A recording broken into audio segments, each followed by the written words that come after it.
In 2003, professional boxer and heavyweight champion Mike Tyson filed for bankruptcy with $30 million in debt, despite accumulating over $300 million during the course of his career, which poses a great question about money itself.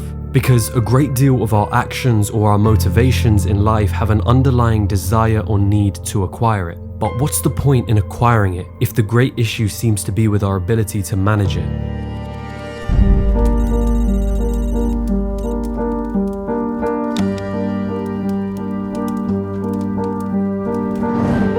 Americans now have the highest credit card debt in history. Translation: you didn't learn anything! Debt is an invisible burden being carried by the country's most vulnerable. Of course, these statistics are reflective of the UK and the US, but consider for a moment your own attitude towards money and how money exists in your own life. What is money to you? Does it seem to enter your life and immediately leave once you have it? Has it ever placed you in a vulnerable position? A vulnerability that drew you closer to a get-rich-quick scheme or a guru telling you that you can get rich if you just bought their course? Whilst my entire channel aims to tackle these topics to some degree or another, I realize that our perceptions of money are sometimes more crucial than our ability to generate it, especially when our very brains are wired in such a way that prevents us from being financially sensible. Does it really matter if you're earning more than 6 figures a year if by the end of that year you have nothing left to show for it? Where is the disconnect? It's time we solved that mystery. And not only that, but explore a better framework for understanding money, a framework commonly taught in personal finance but oftentimes missed in formal education.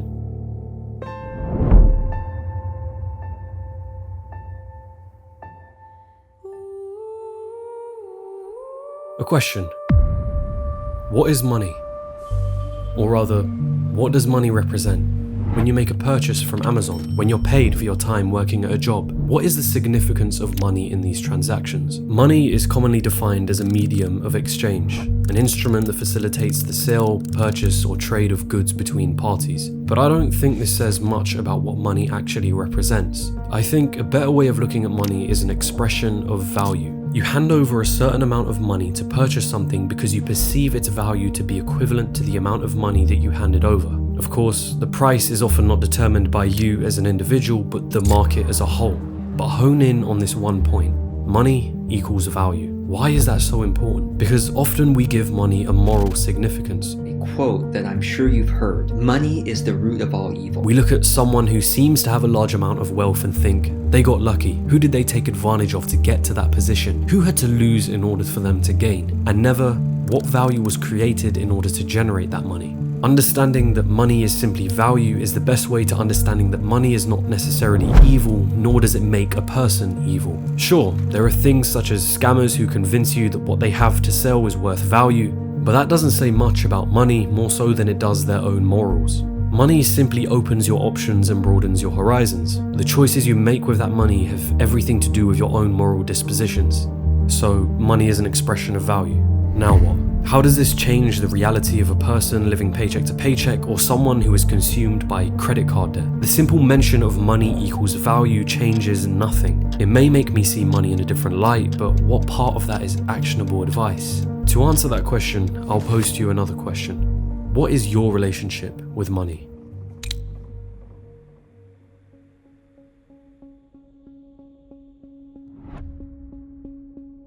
Money will come into your life and it will leave. This is a relationship that is often expressed by your income and expenses. Another practical way of expressing this, which I particularly like, is your production versus your consumption.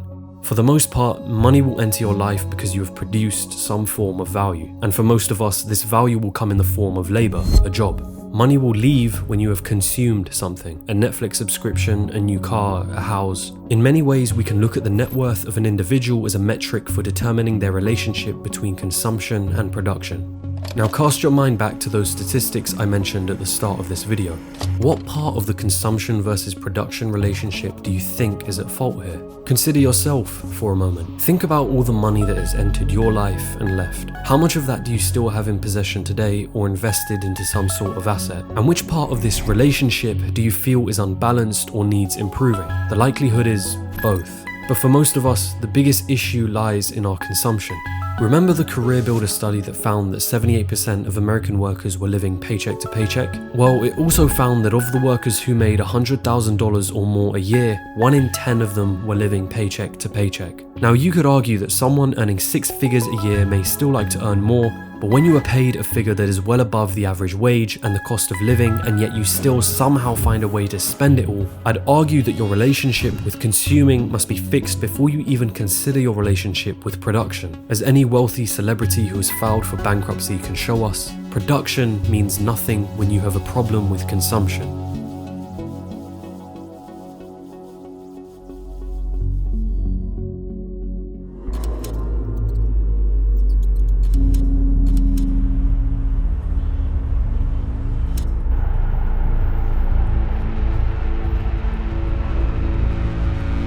A rat race, an endless, self-defeating or pointless pursuit.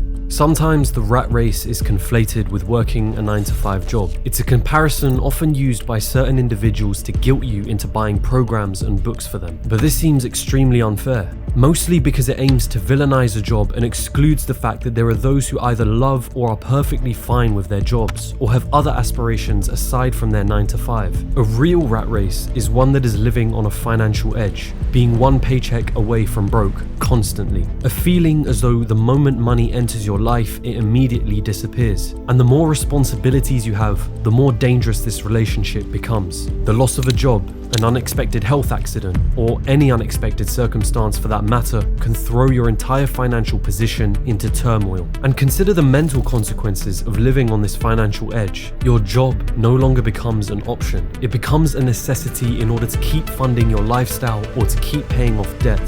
To quote Tyler Durden from Fight Club, the things you own end up owning you. What's the silver lining? It doesn't have to continue like that. The first stepping stone in personal finance will have you drawing an awareness to your relationship with money. This is often done by journaling your monthly expenses, categorized as housing, transportation, food, utilities, entertainment, and so on. It's about understanding yourself as a consumer, but this part is tough. In behavioral finance, this feeling can often be labeled as the ostrich effect, which is our tendency to want to avoid negative financial information. It's that feeling you get when you refuse to look at your bank account after a night out, fearing what it might show. And yet once you pass this stage, it's time for you to take control over your behavior as a consumer. This often involves the idea of budgeting, deciding each month how much you aim to spend on each of these categories and sticking to it. It's about systematically looking at what you consume and finding ways in which you can minimize these things to ultimately live below your means. In other words, having a lifestyle that still leaves you with enough money to save and invest in some form or another. It's also important to note that before you ever decide to invest, one of the most common practices in personal finance is to keep an emergency fund, a specific amount of savings that you hold on to in case of an emergency. This fund would typically hold 3 to 6 months worth of expenses. The idea, however, of living below your means is an important one. Because why would we choose to do otherwise? Why would we choose to live a lifestyle that we cannot afford, or one that places us on this financial edge? I could make an entire video on our cognitive biases. The ostrich effect is just one of which can affect your financial position. Then there's hyperbolic discounting, a tendency to favor short-term rewards as opposed to greater rewards in the future. This is you choosing to purchase a new pair of shoes instead of saving that money towards a future investment. Or there's social proof, our tendency to think and act as others around us think and act. When the people around you are buying one thing, you buy it too. Or when the people around you establish money as a means of evil, you're likely to assume the same thing too. The phrase, keeping up with the Joneses, summarizes this great problem of consumption. It's a phrase defined by Google as trying to emulate or not be outdone by one's neighbors. They buy a new Porsche, you buy one too. They have nice clothes, you get some too. They renovate their home, you do it too. All in the attempt of impressing or trying to keep up with others due to some form of social pressure. Only in today's world, the Joneses are not literal neighbors. They're far more present than that. We are all vulnerable to social approval. We really care what other people think of us.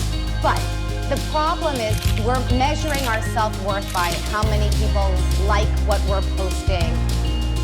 Governor of the Bank of Canada stated it succinctly. For most Canadians, debt is a fact of life, at least at some point.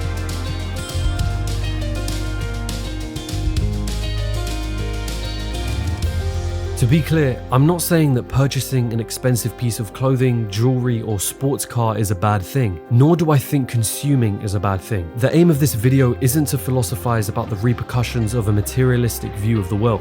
It's about drawing an awareness to who you are as a consumer. Do you care more about appearing as though you have money or actually having money?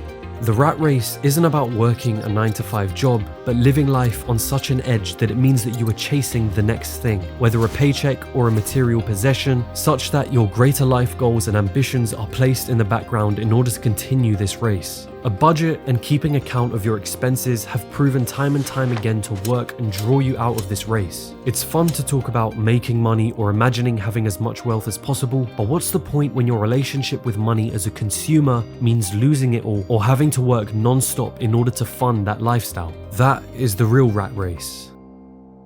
But with all of that being said, let's talk about making money. Now, the stuff we teach here, and have for almost 30 years, is proven. What's up, you guys? It's Graham here. So we got to take a moment and talk about what's going on in the stock market, because as we're finishing up the week, stocks are risen. Personal finance channels like 𝗟𝗘𝗧'𝗦 or Dave Ramsey are great for learning how to work on your consumption side of the equation. But if there was one thing I wish they spoke more about, it would be their ability to make money. And I understand why they don't do this. It's easier to reduce your expenses in the amount that you consume than it is to increase your income. When speaking to a mass audience, giving the advice that will work for most people is typically the best choice. We see that there are entire communities built up around focusing on frugality. The FIRE community is one example of this, a movement that adopts the strategy of living extremely frugally, saving and investing as early as possible with the intentions of retiring as early as possible. Minimalists also share a similar view to the FIRE community, although more deep-rooted in philosophical positions about the world and materialism at large. People like 𝗟𝗘𝗧'𝗦 or Dave Ramsey promote strategies that fall in the spectrum of living frugally, saving a lot of money, and investing in the long run. And there's nothing inherently wrong with this strategy. It works for a wider range of people with varying degrees of income. But let's be honest, 𝗟𝗘𝗧'𝗦 doesn't rely on cutting coupons or living an incredibly frugal lifestyle to be making $100,000 to $200,000 a month from YouTube. Nor does Dave Ramsey rely on these strategies to have an estimated net worth of $55 million. These people are utilizing a means of production at mass scale. In my video, The Untold Truth About Money, I talked about money being equivalent to your perceived value in the market, and the most impactful way of increasing your value is finding a problem in the market, creating a solution for that problem, and selling that solution to the market at scale. This is the entrepreneurial route. A successful business at scale is able to produce a large amount of value to a society such that your production side of the equation grows exponentially in comparison to a standard job. But this isn't a route that everyone can take, nor should they try to. It's about reflecting on your own capabilities and whether entrepreneurship is best suited to your direction. With that being said, increasing your production doesn't have to just come from the strict definition of a business. 𝗟𝗘𝗧'𝗦 uses YouTube as a vehicle to produce something, in this case videos about personal finance, at mass scale. It's one reason that I chose to create videos on YouTube as well. It's a vehicle to produce something, in this case documentary style videos, at a mass scale, to a point where I can now do it full time and build a business around it. Producing is about providing relative value to the market in some shape or form. I utilized my skills with acting, presenting, storytelling, and video editing to create videos that I hope to be somewhat entertaining and educational, and thankfully the market responded positively. Your form of production may be developing an app or software that is solving a problem you believe the market would pay money for its solution, or perhaps a fitness brand that is branded extremely well and utilizes its community better than most other fitness brands, as I believe is the case with Ben Francis and what he did with Gymshark. For most people, labor in the form of a standard 9-to-5 job will be their means of production. But this doesn't mean that your ability to produce stops there. Understanding yourself as a producer is about understanding ways in which you can produce value to the market. If you can produce value at a large scale, then it means earning money at a large scale. The internet has thankfully provided a great deal of opportunity for us to be able to produce something and put it out to the market. Whether the market actually wants what you have produced can only be determined once you've released whatever it is that you've produced. So, to summarize, it's first important to bring awareness to yourself as a consumer, understanding what you purchase and why you purchase by journaling your consumption and then giving yourself a budget to manage and control that consumption. Producing then becomes a matter of maximizing the amount of value you can bring into society through a job, a business, or some other means of production. This is a framework that has helped me greatly, as I'm sure it's helped countless others who have a vested interest in making money. You could add up to something big. Like, this isn't just sushi we're talking about anymore. Like, this is substantial. Yeah, and then to go from that to like this. Focusing, is that $170,454? Yeah. That's insane.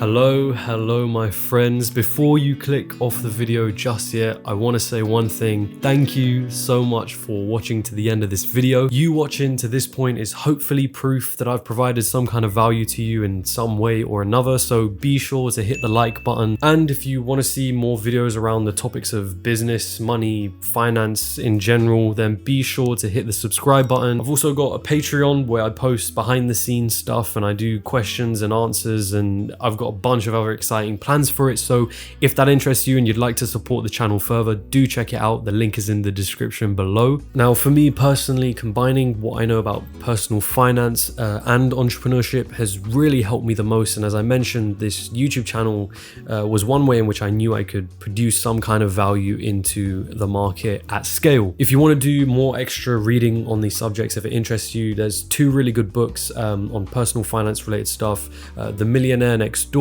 and Your Money or Your Life. These are really good personal finance books. And of course, if you know me, you know I really love MJ DeMarco's work, so check them out if you want to also see the entrepreneurship side of stuff. But with all of that being said, my friends, I hope you have a wonderful rest of the day. I will catch you in the next video or on my Instagram or Twitter if you have me on there. As usual, hands ahead, salute. So many days is yet to come. Too many times has come to pass. Too many moments put aside. Getting out alive, getting out alive. Writing letters in the sand.